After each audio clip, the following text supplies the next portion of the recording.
maintenant. Mais du coup, je vous propose de démarrer sans attendre. N'hésitez pas à me dire si vous avez des problèmes de son ou de vidéo de notre côté. Et Jeff aussi, dis-moi si tu vois que mon son est déformé ou quoi, parce que je peux bouger pour avoir une meilleure connexion. Du coup, thank you. Donc allons-y pour les personnes qui sont là et également pour les personnes qui vont éventuellement regarder le replay du webinaire. Je te propose, Jeff, qu'on se présente rapidement, comme d'hab, et puis après on enchaîne sur le sujet du webinaire, qui est quand même, je vais le dire dès maintenant pour les personnes qui regardent, c'est donc comment est-ce que les personnes neuroatypiques qui parfois aiment et ont un vrai sens du travail bien fait, ont besoin de faire de la qualité, parfois naturellement vont très vite, voient plus loin, etc. Et quand on se surépuise en faisant ça ou qu'on n'est pas vraiment compris ou accepté en faisant ça, comment continuer à le faire tout en étant accepté, tout en allant mieux dans notre propre poste, dans notre entreprise, et aussi en préservant notre santé, avec un petit détour aussi par la situation actuelle, bien évidemment, qui est celle de la crise du Covid-19 et la potentielle reprise début mi-mai, où on va nous inviter fortement à relancer l'économie. Donc, comment le faire tout en préservant sa santé, parce que l'idée, c'est pas du tout d'envoyer tout le monde au burn-out au bout de 3 semaines. Donc voilà, ça c'est le sujet. N'hésitez pas à commenter, poser des questions tout au long du webinaire. Et donc, je démarre avec une petite présentation. Donc, je m'appelle Lilia Rechetniak. J'ai cofondé la société ePipin il y a un peu plus de 3 ans maintenant, avec mon associé cofondateur qui s'appelle Hervé Ferraud et 2 autres personnes. Et donc, depuis, je me suis lancée dans cette aventure-là après mes diagnostics de troubles du spectre autistique, haut potentiel intellectuel et hypersensibilité. Donc ça, ces diagnostics-là, c'était il y a 6 ans à peu près. Et depuis, donc je me suis rendu compte que ça n'avait, il n'y avait que ce sujet-là et cette population-là qui avait du sens pour moi. Et le sujet, c'est comment en fait faire en sorte que la société globalement intègre au mieux et profite au mieux de tout ce que les personnes atypiques peuvent offrir, tout en respectant bien évidemment leur bien-être, leurs différences, leurs besoins. Et pour les personnes atypiques, comment à la fois être bien, avoir la sensation d'utiliser ses talents, d'être utile, de contribuer, tout en préservant encore une fois sa santé et son bien-être. Donc on a toute une série de services allant de la sensibilisation en passant par le recrutement qu'on est en train de développer et jusqu'à l'accompagnement et la qualification, l'évaluation des talents, des soft skills, etc. Donc voilà pour ma part. Jeff, je te laisse te présenter également. Donc je suis Jean-François Daligo, j'ai une expérience en direction financière depuis plus de 20 ans. J'ai découvert ma douance en 2018. Et voilà, donc ça m'a ouvert les yeux sur tout un tas de choses, un tas de particularités, et notamment sur ma façon d'être et ma façon de réfléchir par rapport au monde, j'allais dire au monde en général. Voilà, donc j'ai découvert ePipin dans le cadre du passage des soft skills, qui m'a permis en tout cas de mettre des mots sur des talents que je pressentais, mais bon, c'est toujours un peu délicat quand on a un peu le syndrome de l'imposteur, de savoir si on est dans le vrai, on n'est pas dans le vrai, et voilà, en tout cas, ça a permis de clarifier tout ça, et voilà, donc je suis content d'être là parmi vous aujourd'hui. On t'entend plus, Lydia. Oui, je coupe mon micro, effectivement, merci. Donc, merci Jeff, je disais, double merci maintenant. Alors, du coup, sautons droit dans le sujet que j'ai énoncé tout à l'heure. Pourquoi on a décidé de mettre ce sujet-là sur un webinaire et de consacrer tout un webinaire à ça? parce que c'est une question qui quand même revient souvent, donc pour quelqu'un qui n'est pas, alors soit qui se connaît et qui fonctionne naturellement, ou alors qui n'est pas neuroatypique, cette question n'aura pas de sens. Comment est-ce que je peux continuer à faire du super boulot, aller très vite et voir plus loin, tout en préservant ma santé? J'imagine que quelqu'un qui a plutôt envie de rester pépère, à faire le minimum et ou alors qui va vite, mais qui a tellement bien compris de quoi l'entreprise a besoin et comment, quel fond et quelle forme présenter, que tout se passe super bien. Bah, ces gens-là ne pourront pas nécessairement comprendre cette question, ou en tout cas comprendre le problème que ce fonctionnement peut poser. Or, les neuroatypiques me posent souvent la question, ok, en fait, moi je fais du super boulot, je vais vite, je propose des solutions auxquelles les autres vont penser dans 2 semaines, parfois 6 mois, parfois 2-3 ans, et en fait, on ne m'apprécie pas pour ça, et limite on me demande de ralentir, on me demande de faire moins bien, moins vite, etc. Sauf qu'en fait, pour les neuroatypiques, alors je vois Patricia qui demande si c'est une question de perfectionnisme. Pour moi, en fait, ce n'est pas tellement du perfectionnisme, ou alors ça dépend de ce qu'on entend par perfectionnisme. Tel que moi je me le définis, le perfectionnisme, c'est une espèce de course effrénée pour qu'il y ait zéro défaut. C'est un peu ce que veulent les syndicats là en ce moment, qui disent ouais, il faut qu'il y ait zéro risque avant le retour au travail. Ça n'existe pas. Donc pour moi, les neuroatypiques, en fait, ce n'est pas tellement ça. Moi, je ne suis pas perfectionniste du tout. Pour autant, j'ai besoin de bien faire mon travail. Ah, Patricia, moi, je t'entends, ne Lia. m'entend pas. D'accord. Patricia, est-ce que vous m'entendez? Élise, est-ce que vous pourriez confirmer qu'on m'entend? Ah oui, bah toi, Jeff, tu m'entends? Oui, je t'entends aussi, je te confirme. Okay. C'est bon, c'est réparé, d'accord. Donc, je disais que non, pour moi, les neuroatypiques, ce n'est pas tellement le perfectionnisme au sens où je viens de le décrire. C'est surtout je ne sais pas si c'est vraiment une intégrité, une espèce d'éthique, ou parfois pour certains, ça peut aussi être combiné avec une peur d'être grondé si on fait mal le travail. Enfin, il y a plein de facteurs qui font que on a un vrai sens du travail bien fait. On n'aime pas bâcler, on n'est pas content de nous quand on a bâclé un travail. Quand on sait qu'on peut faire mieux, ben, en fait, on a besoin de faire mieux, on a besoin de faire bien. Parfois, c'est aussi une question de reconnaissance. On en parlait hier, il me semble. C'est une question de reconnaissance où on veut bien faire pour qu'on nous reconnaisse, pour qu'on reconnaisse qu'on a bien fait notre travail. Et du coup, quand on nous demande de moins bien faire, alors ça c'est pas toujours dit comme ça, même si parfois ça arrive, c'est caricatural, mais voilà. Mais ça peut poser différents soucis. D'une part, on ne sait pas ce que ça veut dire en fait. Qu'est-ce que ça veut dire moins bien? Qu'est-ce que ça veut dire aller moins loin, aller moins vite? Moi personnellement, je me sens complètement perdue et ça m'inhibe totalement parce que je ne sais pas du tout ce que la personne attend de moi. Je pensais qu'on attendait de moi que je fasse bien mon boulot, mais si on me dit que je le fais de limite trop bien, perte de repère totale. Je ne sais même plus ce qu'on attend de moi. Donc, et puis un autre souci que ça peut poser, c'est tout simplement qu'on est, enfin, ce qui va avec, c'est qu'on est désorienté et on risque d'être complètement à côté de la plaque. Et puis aussi, pour nous, ça demande plus d'énergie de moins bien faire, de ralentir, de faire attention à ne pas heurter quelqu'un qui lui a besoin d'aller à un rythme différent, etc.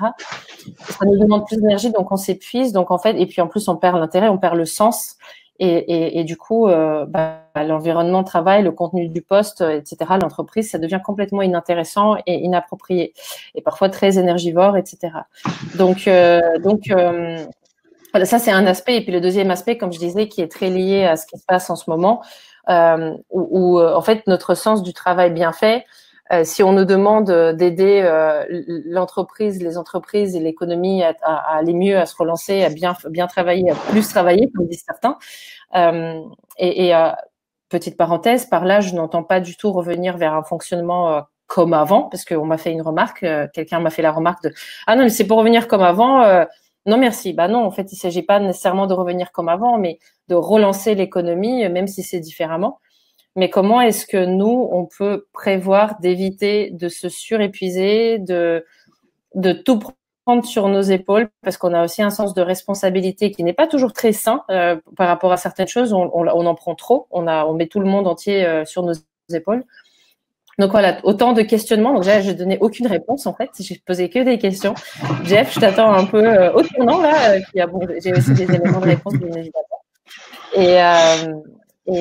J'en profite aussi pour te demander, quand tu ne parles pas, est-ce que ça te gêne que je coupe ton micro ou que tu coupes ton micro? Parce qu'il y a des bruits parasites derrière toi et j'ai peur que ça diminue la qualité du son. Ok. Ça marche. Merci.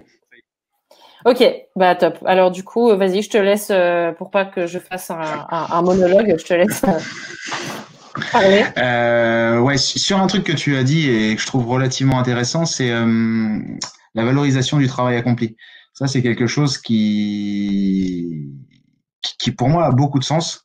C'est-à-dire qu'on est pour beaucoup plus attaché à la valorisation du travail qui a été fait et bien fait, qui a des vertus de motivation qui sont, à mon sens, en tout cas pour moi, ils sont hors normes. C'est-à-dire que ça fait pousser des ailes et ça gonfle en énergie, mais de manière très impressionnante. Donc du coup, ça nous booste. Et ça vraiment, quand tu l'as dit, je trouvais ça vraiment très important parce que j'ai souvent entendu des gens dire ouais, mais moi le plus important c'est d'avoir une valorisation salariale, d'avoir une augmentation annuelle. Ben, bizarrement pour moi non. En fait, c'est pas du tout ça. C'est-à-dire que si j'ai pas d'augmentation dans une boîte pendant 1, 2 ans, je peux l'entendre. Hein. Par contre, si on me dit que mon job est bien fait et que je sens que c'est sincère et qu'il y a vraiment une satisfaction du travail, vraiment sincèrement, la question financière, elle vient en second plan parce que je pense qu'on vaut bien plus que ça qu'une enveloppe financière. Vraiment, on vaut bien au-delà de ça. Après, sur l'autre partie, et c'est vrai le côté un petit peu plus qualité du travail, comment on est perçu, comment on peut essayer d'avancer sans se freiner. Alors moi là-dessus, j'ai vraiment beaucoup de difficultés. Je trouve ça relativement très anxiogène. Et malgré le travail que j'ai pu effectuer sur moi, ça reste quelque chose d'anxiogène. C'est-à-dire que on a cette faculté de voir les choses très vite, très très vite. Donc on voit vite, on voit loin, et du coup c'est vrai on peut être déjà un peu déstabilisé quand on a des dirigeants qui n'ont pas déjà cette vision.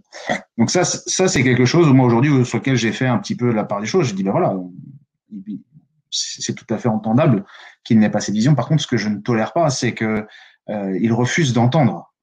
Pour certains, j'allais dire la vision qu'on peut apporter. Je dis pas qu'elle est juste et qu'elle est systématiquement juste. En attendant, je veux dire, je pense qu'on peut tous se dire qu'on se trompe relativement rarement. Mais voilà, c'est ce côté un petit peu, je suis le chef, je suis le grand maître de la pyramide et il y a que moi qui ai raison. Ça, c'est le côté le plus énervant et le plus difficile à surmonter. Donc, dans ce genre de situation, le seul conseil que je peux vous donner, fuyez. Vous aurez aucune plus-value. Vous allez vous mettre en danger. Vous allez vous suradapter. Vous allez vous épuiser. Ça va être une catastrophe. Et donc, au final, vous vous gâchez. Et je pense qu'il y a vraiment des répercussions qui peuvent vraiment être sur la santé et à différents niveaux, en fonction de comment vous viviez les choses. Après, vraiment, sur ce côté-là, je pense qu'il faut être en capacité aussi de bien mettre les formes quand vous prenez la parole, parce que moi, pour ma part, quand j'ai pu travailler en codir, il faut faire attention, parce que déjà, vous avez des différences de vision, vous allez aller très vite. Forcément, vous allez avoir des visions périphériques, donc vous allez toucher des domaines qui sont transversaux. Donc vous allez gérer les susceptibilité de vos collègues parce que moi qui suis en direction financière, quand je parle au DRH, quand je parle de l'aspect DRH, des impacts humains que ça peut avoir, des décisions et tout ça, en gros clairement on me dit mais de quoi tu te mêles? Et c'est là où je reproche aujourd'hui à nos organisations de ne pas être suffisamment adaptées. Alors je dis bien que c'est pas systématiquement le cas, mais aujourd'hui, je pense qu'un bon dirigeant et un bon membre de CODIR, c'est quelqu'un qui sait être transversal, qui sait s'adapter et qui sait avoir cette vision stratégique et périphérique de l'entreprise. J'avais une discussion hier en réunion et on a partagé totalement cette vision avec un DRH. C'est juste fabuleux et qui expliquait qu'un bon DRH, en fait, c'était quelqu'un qui était capable d'avoir cette vision périphérique. Et je pense qu'aussi, un bon directeur financier, c'est quelqu'un aussi qui a cette vision périphérique. Donc le côté un peu difficile quand vous êtes atypique, c'est d'essayer de ronger un peu son frein, de temporiser vos émotions parce que ça, moi en tout cas, et quand je sens que ça vient, quoi. Faut que ça sorte. Donc je balance. Quand je prends la parole, ça fuse et j'essaye j'ai appris à ménager en tout cas mes interlocuteurs parce que j'ai un côté très cash. J'aime bien dire les choses et c'est vrai que c'est difficile de ménager les susceptibilités parce que moi je veux du mal à personne, mais je veux que les choses avancent et je veux que l'entreprise avance. On n'est pas là pour regarder les choses s'effondrer et autres. On est là pour faire avancer la machine et faire avancer aussi l'humain dans l'entreprise. C'est aussi important et l'entreprise sans l'humain, c'est rien.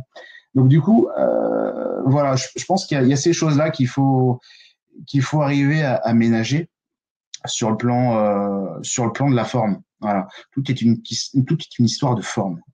Parce que le fond, on l'a. Je pense que si on y met les formes, n'importe qui, en tout cas, peut être en capacité d'écouter le message qu'on a à transmettre. Ça, c'est extrêmement important. Et après, moi, je voudrais aussi parler de la relation, en fait, qu'on peut aussi avoir avec nos équipes sur l'aspect de la qualité et du travail, parce qu'on parlait du perfectionnisme tout à l'heure. Moi, je trouve que le perfectionnisme, c'est une maladie. C'est l'extrême de la qualité. Et il y a la non-qualité, c'est l'extrême de l'autre côté, et le perfectionnisme, c'est l'extrême inverse. Donc, je trouve que c'est pas bien. Voilà. Et comment nous on va interagir en fait avec nos équipes. Donc, quand moi j'ai des attentes vis-à-vis de mes managers ou quand j'ai des attentes vis-à-vis des agents avec lesquels je travaille, je peux pas. Il faut que j'adapte. Il faut que j'adapte et il faut surtout avoir cette capacité et cette patience d'accompagner les gens. On peut pas être un leader ou manager atypique sans avoir cette considération et cette vertu de pouvoir accompagner les gens et d'être patient avec eux. Parce que vous allez forcément les mettre en difficulté si vous vous adaptez pas. Donc là, l'idée, c'est de s'adapter, mais pas de se suradapter, encore une fois de plus. Et là, vous avez la chance, en tout cas, d'accompagner les gens, comme vous le souhaitez, de pouvoir mettre à profit vos capacités humaines, vos talents, en tout cas, d'hypersensibilité qui vont vous permettre de sonder les émotions pour pouvoir adapter votre langage et adapter votre discours. Vraiment, il faut vraiment être conscient que quand on délègue un travail à quelqu'un de ses équipes, un manager ou une personne de son équipe, il faut vraiment être conscient qu'on ne peut pas en attendre l'extrême qualité, donc que nous on peut percevoir. La qualité, ça reste de quelque chose de très personnel. Et l'idée, quand on confie un job à quelqu'un, c'est de lui indiquer les grandes lignes et les lignes de fond. Le fond, c'est le plus important. Après, la forme, j'allais dire, vous allez travailler avec vos équipes pour essayer de les amener le plus possible vers la forme que vous souhaitez. De toute façon, vous n'aurez jamais le travail que vous aurez fourni. Ça, il faut bien l'admettre, il faut bien l'entendre. Et il faut être extrêmement tolérant avec les gens, il faut les accompagner. Et je leur dis, c'est très important. Et faut pas être dur avec eux parce que ça ne sert à rien, ça construit rien. Donc vraiment, sur cet aspect qualité, il faut être, je pense, en tout cas très dans l'écoute, dans l'accompagnement et la tolérance au niveau du travail. Voilà. Donc c'est comme ça qu'on arrive à créer une relation en fait quand vous êtes en codir et que vous avez aussi des managers à gérer, vous êtes un peu entre les deux. Hein. Donc, du coup, il faut gérer l'aspect qualité d'un côté et l'aspect qualité de l'autre. Donc là, c'est une adaptation quasi permanente. Et le danger, c'est de tomber dans la suradaptation. Donc là, la suradaptation, pour moi, c'est quand vous en faites trop. Vous en faites trop, vous commencez à trahir vos valeurs, vous commencez à trahir vos façons de faire, vos façons d'être. Et là, déjà, c'est les premiers signaux. C'est-à-dire que quand vous êtes en insatisfaction, on est, tu disais Lilia tout à l'heure, on n'est pas tout le temps satisfait de notre travail et c'est difficile. Et c'est là que viennent les encouragements viennent bonifier le travail. Donc là, quand vous arrivez à une situation où votre travail que vous fournissez ne vous plaît pas sur le fond, sur la forme, et puis même pas sur la façon dont vous l'avez amené, là, je pense que déjà, vous devez avoir des premiers signaux qui vous montrent qu'il y a quelque chose qui ne va pas. À partir de là, il faut redresser la barre. Parce que sinon, vous allez arriver dans une situation où vous allez vous suradapter et on va tomber dans un truc que j'ai découvert il n'y a pas longtemps et je trouve ça génial, c'est le biais de désirabilité. Et là, vous allez vous suradapter en permanence, quoi, pour répondre aux codes de chacun et vous allez vous oublier au passage. Donc là, du coup, c'est la fin de la fin. Donc voilà, ça, c'est pour moi, ouais, voilà. Donc ça, pour moi, c'est quelque chose qu'il faut vraiment mesurer, il faut vraiment s'écouter et gérer ces signaux internes, ces signaux émotionnels. Donc ça aussi, c'est un travail, je pense, qu'il faut réaliser sur la gestion des émotions. C'est quelque chose de très important, je pense, pour un neuroatypique, de comprendre en fait comment fonctionnent les émotions, comment elles interagissent avec votre corps et quels sont les signaux qu'elles vous envoient. Donc ça, c'est, je pense, aussi une idée de développement un peu personnel qui est aussi relativement intéressante pour pas s'oublier. Voilà. Donc j'ai un peu j'ai un peu vidé mon sac, mais voilà ce que j'avais à dire. Sur les émotions, je saute sur le sujet, sur l'occasion en fait, parce que vraiment c'est quelque chose qui me pose autant de difficultés que ça me passionne. Clairement, je pense que les deux vont de pair pour le coup. C'est aussi, Jeff, je me permets de couper ton micro ou sinon. Oui, mince, excuse-moi, attends, je vais le couper. Top, je te remercie. En fait, effectivement, alors merci de l'avoir mentionné, ce sujet des émotions, parce que c'est non seulement comment ça interagit avec le corps, mais aussi comment ça interagit avec notre cerveau et avec notre capacité à réfléchir clairement. Parce que quand on est dans une émotion, et je pense que, enfin, on a tous vécu ça, dans une émotion, surtout celles qui sont les plus vicieuses aussi, c'est celles dont on est les plus familiers. Quelqu'un pour qui l'émotion de base c'est la colère, mais qui n'est pas tout le temps en colère, bien évidemment, heureusement, il n'a pas du tout la même façon de voir les choses, le monde, les autres, lui, etc., qui sont en colère ou pas.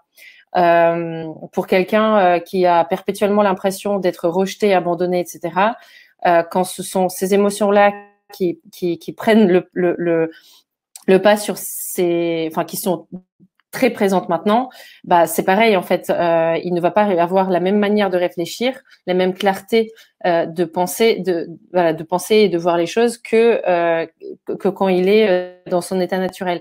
Donc c'est super important effectivement et merci. Je vais refermer la parenthèse là parce que c'est pas le sujet, enfin c'est pas le cœur du sujet. J'essaierai vraiment de faire un webinaire sur les émotions. Rien que sur ça parce que c'est tellement énorme l'impact que ça peut avoir que ce soit dans le positif ou dans le négatif. Donc voilà. Je merci aussi Jeff pour tout le reste que tu as dit. En effet, il y avait alors j'ai pas pris de notes hein, mais il y avait des trucs ça va me revenir. Il y a Élise qui a mis pas mal de questions et de commentaires et qui m'interpelle aussi. Élise, vous parlez donc est-ce mettre un curseur entre les besoins de l'entreprise et nos valeurs et du coup il y a la question de ce qu'on peut accepter et de ce qu'on ne peut pas accepter. Alors voilà, ça se recoupe aussi avec des choses que tu as dit, Jeff. En effet, alors ça peut être ça, et ça peut, à mon sens aussi, être. Alors pour celles et ceux qui n'ont pas regardé le webinaire d'hier, je vous encourage à regarder le replay parce que ça peut être hyper complémentaire à ce qu'on dit maintenant par rapport aux besoins de reconnaissance, par rapport aussi. on avait parlé également dans un autre webinaire avec toi et puis avec Ludovic Milécan également sur le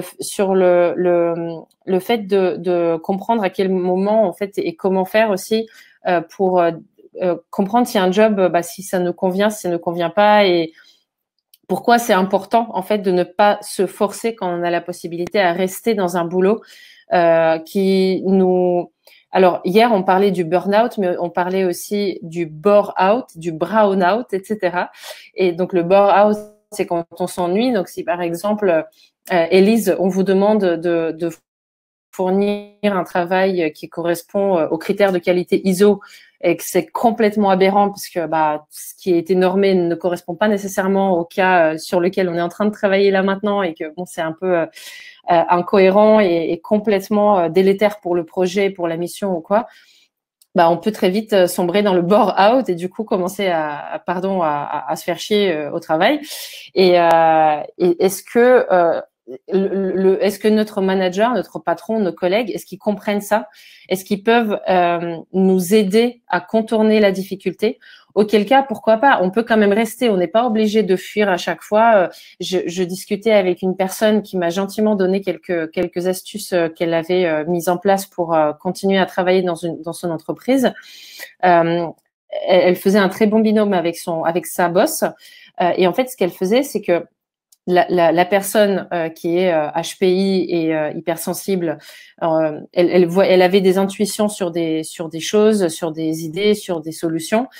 Et en fait, le binôme qu'elle faisait avec sa boss, c'est que elle lui exprimait ses intuitions, elle lui donnait les solutions auxquelles elle pensait, les pas, les actions à faire, etc. Et la boss trouvait le plan à suivre, les étapes intermédiaires et politisait en fait ses propositions dans l'entreprise pour que ça passe. Mais ça veut dire aussi pour la personne accepter de ne pas être reconnue pour les solutions qu'elle présente, puisque finalement, il faut pas être hyper attaché à son ego, aux besoins de reconnaissance, etc. pour faire ça. Je trouve que c'est formidable qu'elle ait mis ça en place, c'est vraiment chouette. Tout le monde n'en a pas envie, tout le monde n'en serait pas capable. Ça peut aussi aller dans l'autre sens. Si c'est un manager qui a toutes les réponses parce que il est hyper sensible, il va très vite, il est surdoué, etc.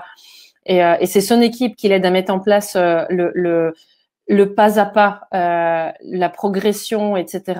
À présenter ça d'une manière qui sera entendable par les autres personnes dans l'entreprise. Le manager, il faut qu'il mette son ego de côté aussi. Donc, c'est effectivement des solutions qui ne sont pas toujours évidentes à mettre en place. Et le curseur, qu'est-ce qui est acceptable pour nous et quelles sont les exigences de l'entreprise, il peut vraiment se situer sur différents plans. C'est pas uniquement en termes d'efforts, c'est aussi en termes de qu'est-ce qu'on peut accepter nous en tant que suffisance de reconnaissance et c'est pas uniquement en termes de vitesse de travail ou de qualité de rendu, etc. C'est vraiment ça peut même aller jusqu'à, pour les personnes qui font beaucoup d'introspection, pour le coup, ça peut même aller jusqu'à une personne qui se dit, OK, en fait, si j'arrive à gérer mes émotions, si j'arrive à apprendre à gérer telle ou telle émotion ou telle situation un petit peu mieux, je sais que ça ira vachement bien avec mon boss et mon équipe. Mais ça peut devenir complètement délétère si la personne est trop dans cette introspection et si elle met tout le poids du succès sur ses épaules et se dit tout le temps en fait que c'est à elle de même si c'est peut-être vrai dans l'absolu, mais à quelle échéance elle pourra apprendre à être en paix avec telle ou telle émotion, à quelle échéance elle peut espérer devenir l'être parfait qui s'entendra bien avec tout le monde et qui arrivera à bien fonctionner aussi bien sur le fond que sur la forme.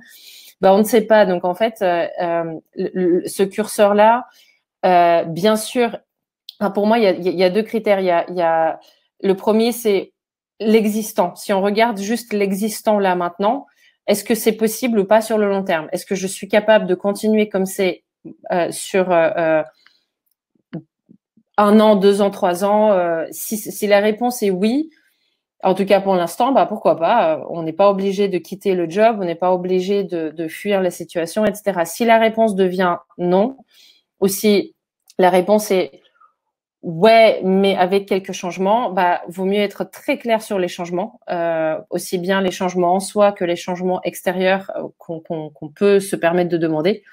Parce que en fait, voilà, comme tu dis, Jeff, tout revient souvent à la connaissance de soi, à une meilleure connaissance de ses besoins, de ses fonctionnements. Je suis complètement d'accord. Et effectivement, donc le premier critère c'était l'existant là maintenant, et le deuxième c'est bah justement l'avenir. C'est qu'est-ce qu'il faut que je mette en place pour que ça marche. Qu'est-ce que j'aimerais que l'entreprise mette en place pour que ça marche, et est-ce que c'est possible? T'as essayé de lever le doigt pour parler ou non? D'accord. Du coup, je lis juste donc Élise qui écrit aussi le système pyramidal. Bon, ah oui, effectivement, j'avais lu ce commentaire. Doit-on toujours fuir? Bah non, justement. En fait, je pense que vraiment, il va y avoir une vraie importance à comprendre, et ça va aussi de même, à mon sens, pour les relations humaines et pour les relations bah, aussi amoureuses d'ailleurs, enfin pour toutes sortes de relations, quelles qu'elles soient. Si j'ai la sensation d'être en train d'apprendre de cette situation sans souffrance, donc apprendre positivement dans des conditions qui me restent confortables. Dans ce cas-là, même si la situation n'est pas parfaite, c'est pas grave, je peux quand même rester. Je peux rester pour consciemment développer ma capacité à expliquer. Si je reprends les termes que vous avez utilisés, Élise, je peux rester pour consciemment, j'insiste, chercher à apprendre ma capacité, enfin à améliorer ma capacité à convaincre, à être transversale, ou alors à exercer au contraire au contraire, c'est pas au contraire, mais ça peut être accessoire, enfin complémentaire, je veux dire, ma capacité à exercer mon autorité sainement, bien évidemment. Voilà, enfin, si on est consciemment en train d'apprendre dans la situation d'une manière qui nous est porteuse, bah oui, pourquoi pas, on n'est pas du tout obligé de fuir, même si la situation n'est pas parfaite. Par contre, si on apprend dans la souffrance, si on apprend d'une manière, enfin, si tous les soirs on rentre du boulot et on est juste épuisé et que ça devient invivable, évaluer les changements qu'il faudrait opérer. Si ces changements sont possibles, pourquoi pas. Se donner des objectifs, des échéances, enfin, éventuellement. Si ces changements ne sont pas possibles, faire le choix de partir. Et encore une fois, je vous invite à regarder le replay d'hier, parce qu'on parlait des situations où il est possible de partir facilement, rapidement, des situations où il n'est pas possible de partir facilement, rapidement, etc. Et puis, malheureusement, toujours garder en tête le fait qu'on vit quand même à une époque où tous ces sujets sont en train d'émerger, où c'est comme, je vais faire un parallèle avec l'émancipation des femmes, mais par exemple aujourd'hui c'est normal, enfin normal, c'est dans certaines familles c'est pas normal, mais à l'échelle de la société, du monde, en tout cas en Europe, dans le monde occidental, c'est normal pour une femme de dire bah non, j'ai pas envie de me taper tout le ménage tout le temps, quoi. Mais il y a 50 ans, c'était pas du tout comme ça. Et les premières femmes ont vécu des situations très difficiles. Les premières femmes qui mettaient ça en avant, voilà, c'était pas du tout facile pour elles. Aujourd'hui, les neuroatypiques, c'est un peu la même chose. On est en train d'émerger, on est en train de faire émerger la conscience de ces sujets. On est en train de cultiver la connaissance de ces sujets-là. On est des générations entre guillemets sacrifiées, et tout n'est pas facile pour nous du tout. Donc il y a des cas où ça va être très dur, il n'y a pas de solution miracle, et les choix qu'on doit faire peuvent être très difficiles à faire. Que ça soit pour notre situation financière si on décide de partir d'un emploi, ou ça peut être pour notre santé physique ou mentale si on décide de rester. Voilà, c'est pas toujours, en ce moment c'est pas facile du tout. Perso, moi j'ai trouvé ma solution qui est celle de l'entrepreneuriat.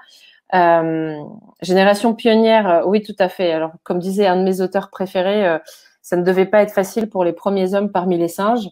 J'adore, c'est voilà, apprendre au second degré, mais les générations pionnières, c'est beaucoup plus positif que génération sacrifiée. Mais je pense que honnêtement, dans certaines circonstances, il faut. Enfin, moi j'aime bien dire sacrifier aussi, juste pour bien remettre la réalité en tête, parce qu'effectivement, sacrifier pas complètement parce qu'on fait avancer les choses.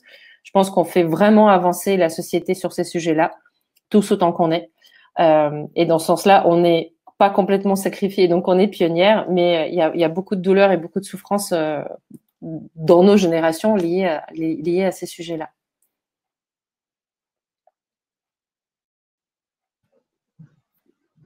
Après, je voudrais juste réagir sur l'idée de fuite. Est-ce qu'il faut fuir ou pas fuir? Je pense que c'est vraiment une histoire de valeur profonde. Quand on arrive dans une entreprise, on y voit la façade. On sait ce qu'ils font, on sait ce qu'ils font, on sait si ça correspond bon an mal an à nos valeurs et à nos motivations. Valeurs au sens large.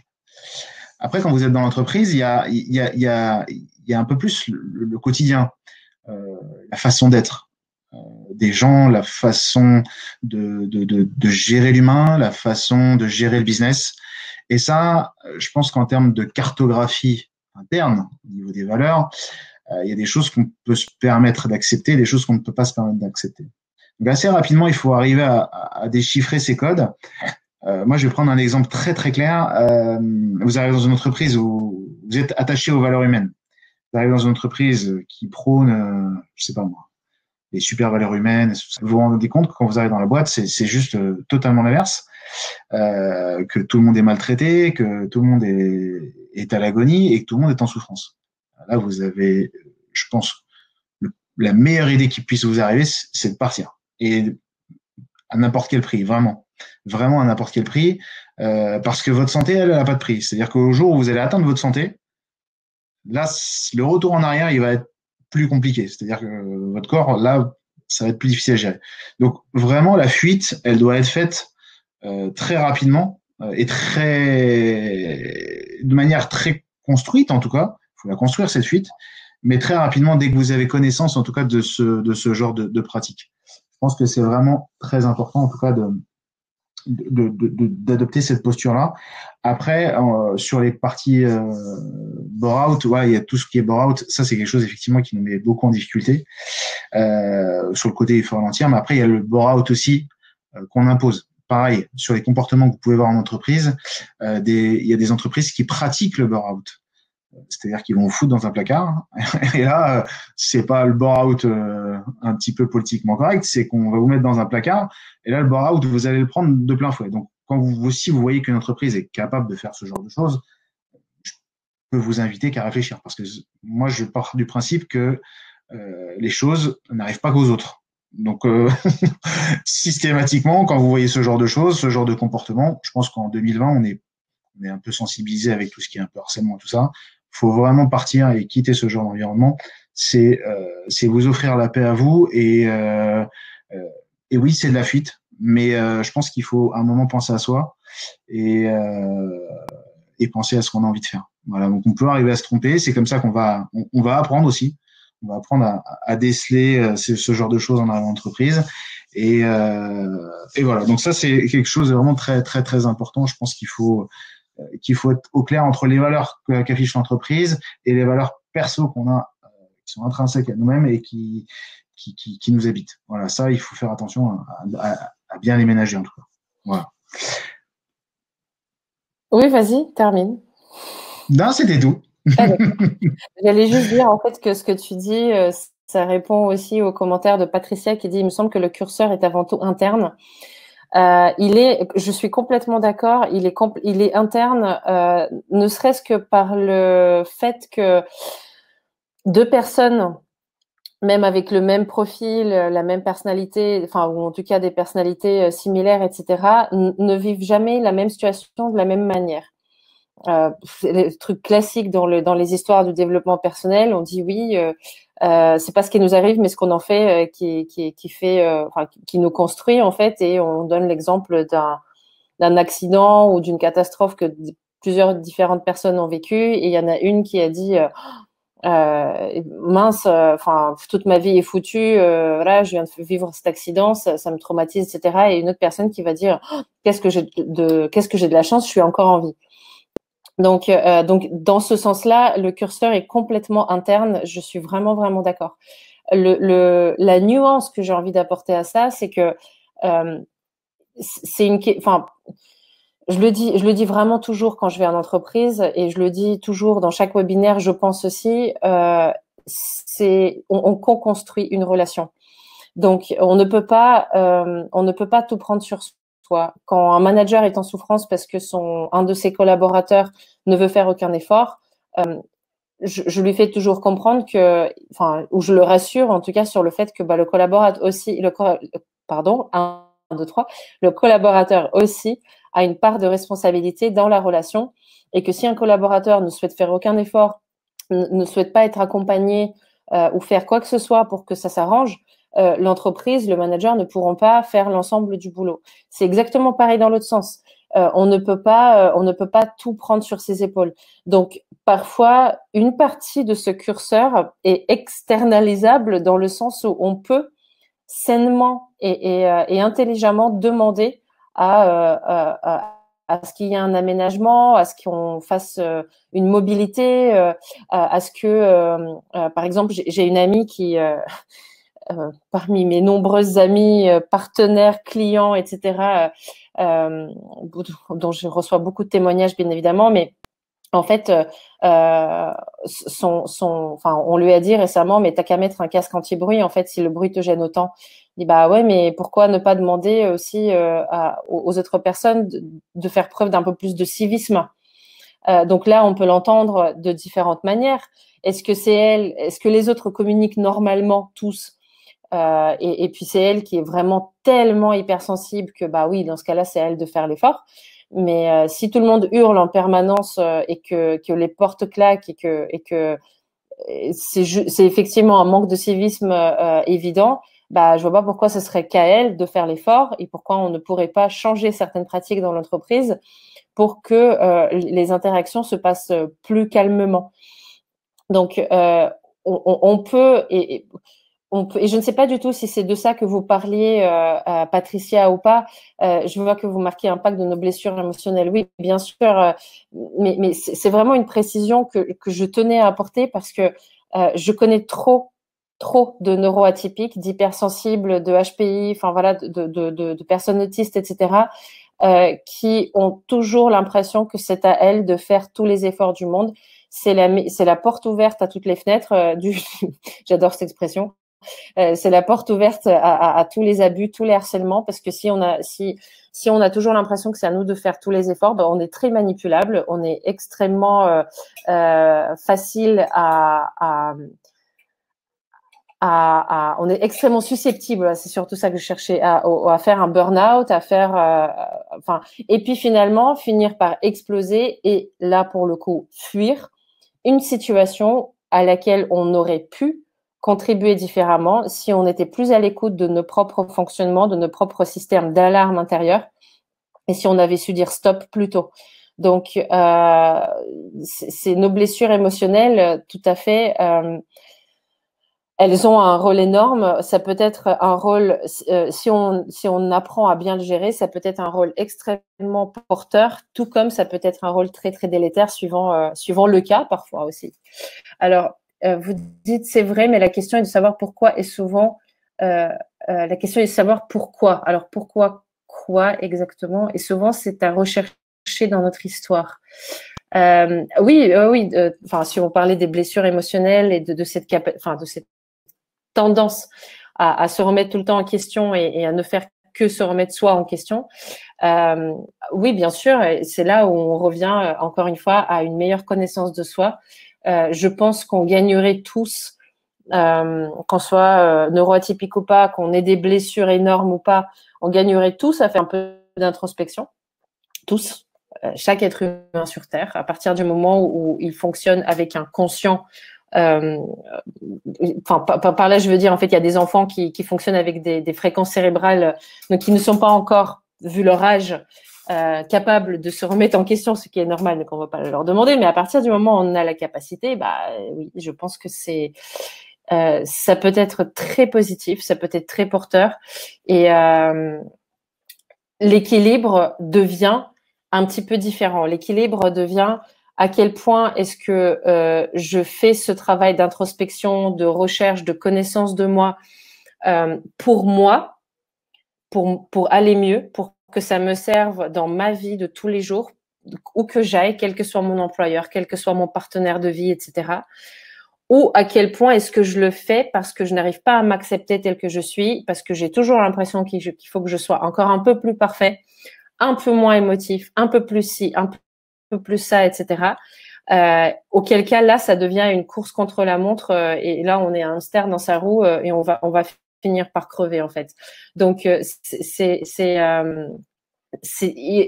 vous en parle vraiment en connaissance de cause parce que je suis très longtemps restée dans cette façon d'introspecter, si ça se dit, qui était complètement délétère, enfin, tout ce que je voyais, c'était je suis pas assez bien, je suis pas assez bien, je suis pas assez bien. Et à partir du moment où on bascule du côté lumineux de la force, où on continue à faire tout autant d'introspection, de développement personnel, tout ce qu'on veut, mais pour le coup, ça devient très très porteur et beaucoup plus léger, quoi. On se sent différemment. Donc voilà, c'est tout aussi important d'être au clair avec les raisons pour lesquelles on se remet en question. La co-construction est une bonne piste. C'est une approche responsable et acceptable. Tout à fait. Merci, Élise, pour ce commentaire. La responsabilité, je vous laisse réécouter le webinaire d'hier. La responsabilité est une notion qui me tient à cœur quasiment, c'est une de celles auxquelles je tiens le plus. Parce que déjà, ça ne veut pas du tout dire culpabilité. Et je pense que 98% des gens ne font pas la différence entre responsabilité et culpabilité. Et en effet, on co-construit, on est co-responsable et on a chacun une responsabilité dans ce qu'on est en train de co-construire. Voilà, alors oui, Patricia, l'introspection vous paraît essentielle. Moi aussi. Il y avait un commentaire d'Élise là, sur lequel je voulais revenir, c'était sur les activités extérieures. Je pense que c'est un vrai sujet d'équilibre. L'activité extérieure, c'est que l'activité extérieure, elle va venir compenser effectivement des manques professionnels jusqu'à un certain point. Parce que l'activité extérieure, elle pourra jamais rattraper une totale déficience professionnelle. Par contre, elle vient compenser, elle vient mettre un équilibre. Et c'est important d'avoir cette activité. Je pense que notamment l'activité physique, elle, qui est une activité à part entière, qu'il faut essayer de maintenir pour justement un peu maintenir l'esprit et cet équilibre un petit peu émotionnel. C'est important l'exercice, je pense, pour en tout cas maintenir cette attention, ce côté, j'allais dire, un petit peu d'attention au travail, d'être un peu plus adaptable. Voilà. Mais ouais, vraiment, je pense que ce côté activité extérieure, je pense qu'effectivement, il va venir compenser, mais jusqu'à un certain point. Et puis voilà, parce que c'est vrai que quand on a besoin de créativité et qu'au travail, on s'y retrouve pas, déjà peut-être qu'on a peut-être fait une petite erreur de casting sur ce qu'on est en capacité de faire et sur dans le milieu professionnel. Donc ça, pareil, je renvoie aux soft skills, c'est juste miraculeux, c'est magique, ça vous permet en tout cas de savoir où vous pouvez vous orienter, où vous pouvez aller de manière assez simple et comprendre comment vous fonctionnez. Voilà. Donc ça, c'est de l'adaptation, les activités, mais voilà, faire attention, il ne faut peut-être pas trop en attendre non plus. Ceci dit, j'ai quand même envie d'élaborer un peu plus sur ce sujet et merci beaucoup Élise pour votre commentaire et Jeff pour ce que tu viens de dire. Ça me fait penser à un aspect auquel on ne pense que trop rarement et qu'on aborde quasiment jamais. Et je vais l'inclure dans le webinaire sur les émotions. Tiens, faut que je me note tout ça. En fait, les activités. Alors, je vais prendre l'exemple d'une personne qui, par exemple, a un métabolisme ou le corps, le fonctionnement, un fonctionnement qui fait que si elle ne fait pas un certain nombre d'heures de sport dans la journée, dans la semaine, etc., aura beaucoup plus de mal à gérer ses émotions, à avoir de la clarté d'esprit, à garder la forme, même physique, etc. Dans ce cas-là, je pense que c'est très important, en effet, que cette personne fasse son sport, qu'elle se dépense, parce que bon, il y a le fait de se dépenser, mais il n'y a pas que ça. Il y a aussi le fait de, par exemple, pour les personnes qui font du yoga, c'est une autre approche du corps, c'est une autre approche de l'esprit. Ça peut faire tout autant de bien. Et en fait, ça relance des processus chimiques dans notre corps qui aident notre cerveau. Donc, ça peut aider d'une manière à laquelle on ne s'attend pas forcément, et c'est pas juste une question de compenser, à mon sens. Et du coup, pour aller encore plus loin dans cette réflexion, c'est quand on parle d'introspection et de connaissance de soi, c'est aussi une connaissance du corps et une connaissance du lien qui existe entre notre façon de réfléchir, les émotions, le corps, ce qu'on mange. Moi, je sais par exemple, si je mange trop de sucre, mes émotions, c'est comme un lion qui vient de s'échapper de sa cage, quoi. Un lion qui a bu 3 Red Bull. Version lion, hein, c'est la dose, voilà. Je suis ingérable. Je ne gère plus rien. Mon néocortex n'a plus aucun impact sur mon cerveau limbique qui lui sort complètement il est hors de contrôle.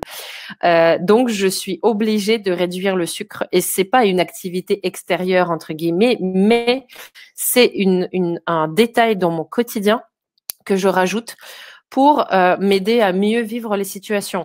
Ça ne veut pas du tout dire que je dois faire plus de sport. Là, je reviens à ce que tu disais, Jeff, plus de sport, manger plus sainement ou quoi que ce soit, ou cultiver des choses à l'extérieur pour arriver à mieux vivre une situation professionnelle pourrie.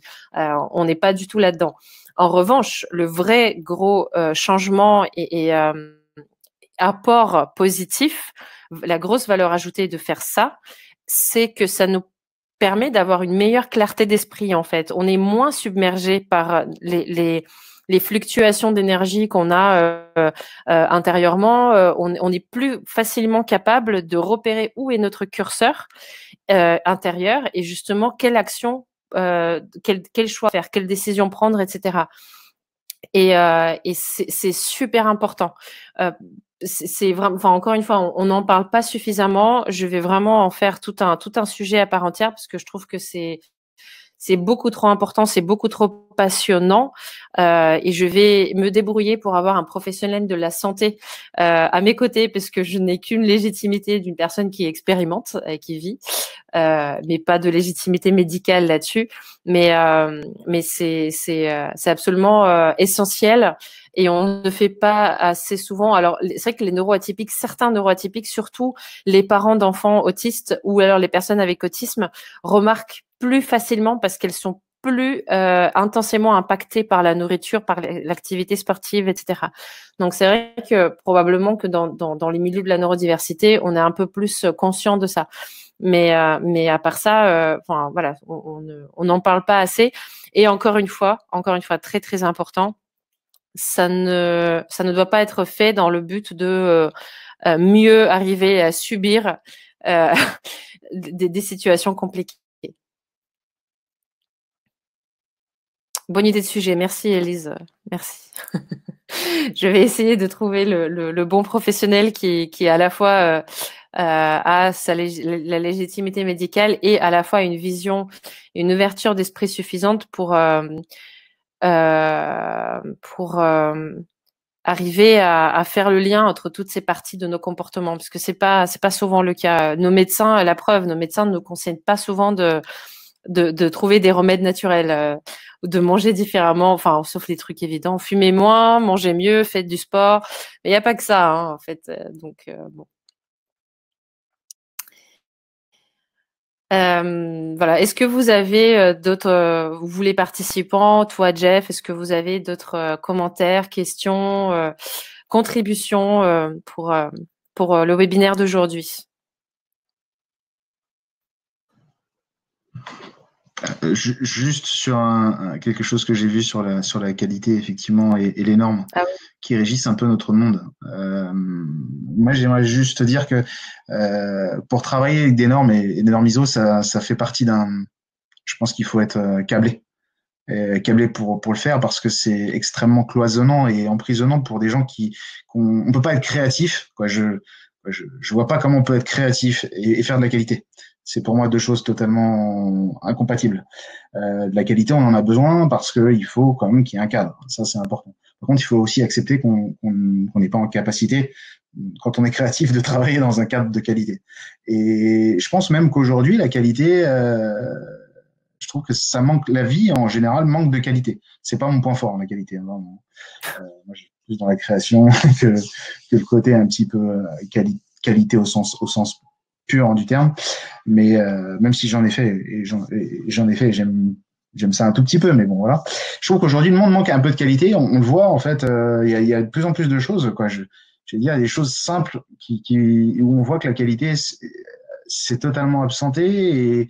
Et alors je prends un exemple. C'est le truc qui me choque à chaque fois quand j'achète des vêtements. J'achète des vêtements, des chaussures. Quand on fait du 43, on fait du 43. Bah, et je comprends pas, en fait, j'arrive pas à comprendre comment on fait qu'il y en a vous achetez une chaussure, dans un autre c'est du 42, là c'est du 44, l'autre c'est du 45. Et là, je me dis, effectivement, le problème de qualité en société aujourd'hui, je vois que sur ces sujets-là, on est en chute totale.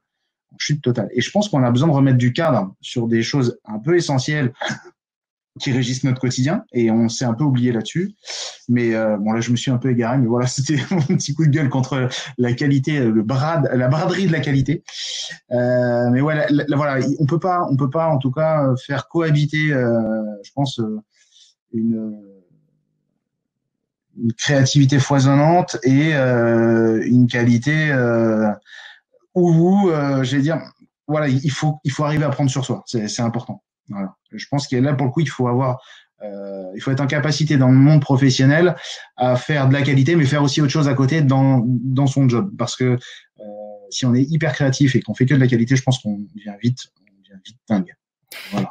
Je pense que pour répondre à Patricia, à mon sens, c'est pas de la qualité au sens pur dont parle Jeff. C'est pas forcément que les chaussures sont de mauvaise qualité, mais c'est qu'elles ne répondent pas aux normes de qualité définies par l'Europe, la France, etc. Si je me trompe pas, c'est plutôt de ça que tu parlais, Jeff. C'est plutôt de cette qualité-là. Alors, Maud qui demande, est-ce que créer des nouvelles normes qualité ou améliorer de la qualité n'est pas de la créativité? Alors, ça peut.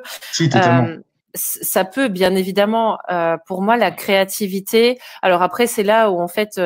Il faut toujours se rappeler que ce ne sont que des mots qu'on pose sur des qualités, mais qui existent dans la nature sans qu'il y ait d'étiquette posée dessus. Et là, par exemple, entre créativité et capacité d'adaptation ou compétence, par exemple, quelle est la différence? Et pour moi, la capacité d'adaptation rejoint un peu la notion pas de qualité justement, mais de créativité. Pour le coup, quand on est capable de faire de la qualité plus au sens pur et faire du bon boulot, en gros, sans nécessairement avoir besoin de normes imposées, ou alors en étant capable de s'adapter à une situation où les normes ne s'appliquent pas. C'est aussi important d'arriver à avoir ce genre de personnes dans une entreprise qui ont cette capacité à voir au-delà des normes, parce que, enfin, mon père, par exemple, travaille dans le domaine des travaux publics, et tout est normé hein, dans les travaux publics, et il peste contre les normes tout le temps, parce qu'il dit qu'on nous impose des trucs, mais en fait, les gens qui imposent les normes sont rarement sur le terrain. Donc, les normes de qualité, vraiment, si on ne parle que de ça, aujourd'hui, à quel point est-ce qu'elles reflètent les besoins du terrain, la réalité, etc. Voilà, c'est juste dans ce sens-là que les normes, est-ce que créer des nouvelles normes, ça peut être de la créativité? Oui, bien évidemment, ça peut, totalement. La créativité, pour la même personne, va aussi s'exprimer dans le fait de voir au-delà de la norme, je pense. Alors, Élise qui dit, on a besoin de rigueur, mais pas de rigorisme ou de rigidité. Oui, tout à fait. Ouais, c'est exactement ça. C'est de la rigueur. La rigueur, c'est une denrée rare aujourd'hui. Et tout à fait. Et je vais Vu l'heure, en fait, je vais finir en fait sur cette pensée que j'aime beaucoup, qu'a dit un de mes profs et coachs. Je ne sais pas si ça vient de lui, il est tout à fait honnête et transparent là-dessus, mais c'est de sa bouche que j'ai entendu ça, quand il disait que moins il y a de conscience, plus il y a besoin de règles et de normes et de lois. Et plus il y a de conscience, moins on a besoin de normes, de règles et de lois. Donc, notre objectif avec Epipine, moi, mon objectif personnel, c'est plutôt de développer les niveaux de conscience, euh, augmenter les niveaux de conscience des individus, de la société, des sociétés, etc., plutôt que de créer de nouvelles normes, en fait. Si les normes sont une étape intermédiaire, tant mieux. Mais il faut que ça soit conscient que là, on est en train d'en créer pour pallier à situations où on manque de conscience ou de connaissance. Mais il faut pas que ça devienne la règle absolue parce que ça n'existe pas dans la nature, quoi. Voilà. Un petit mot de la fin, Jeff? Eh ben merci. Je pense que c'était très intéressant avec encore des sujets très intéressants. Et voilà, donc moi si je peux dire comme mot de la fin, c'est pensez à vous avant tout. Ouais. Et le travail, c'est vraiment accessoire. Je l'ai déjà dit, je pense que ça a déjà été dit et redit. Le plus important, c'est vous et voilà. Exactement.